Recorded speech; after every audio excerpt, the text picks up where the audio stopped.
7 months later, and survivors say they haven't been able to heal. I can't cope because there's always another battle. This is sad and pathetic on the Healing Fund's end. Instead, survivor Ashton Gamblin and others say they've been fighting for donated money from the Colorado Healing Fund. I have been debating for the last week and a half whether or not to go back to work. Others have already gone back to work. I was there. I was one of the victims. I was one of the people shot. For Jericho Lovell, it was too soon. Unfortunately, I lost my job due to this because I did try to go back to work in February. And unfortunately, I got overwhelmed too easily and I had a mental break and I wasn't able to continue working.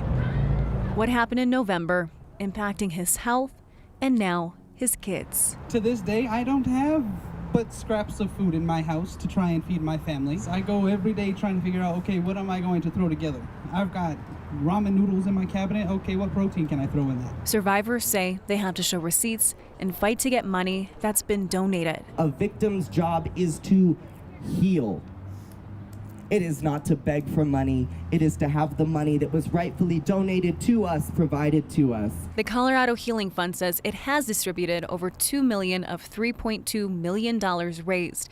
The fund says it uses a model based on trauma experts, so some money won't be distributed until later based on expected long-term needs. They call themselves the Colorado Healing Fund, but they've done anything but. 7 months later, what was meant to help them, some survivors say, has only stopped them from healing. We shouldn't have to continue fighting just to survive every day after what we already had to survive back in November.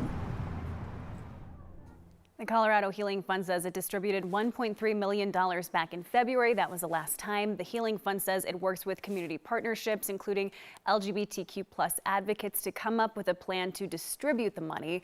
Survivors claim that money, though, is going to organizations and nonprofits. The Healing Fund says that's not true, and everything is going directly to support victims.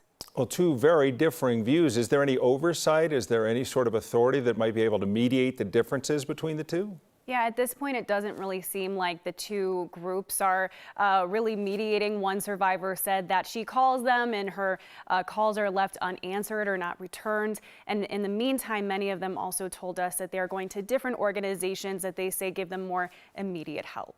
All right. Thanks, Angeline.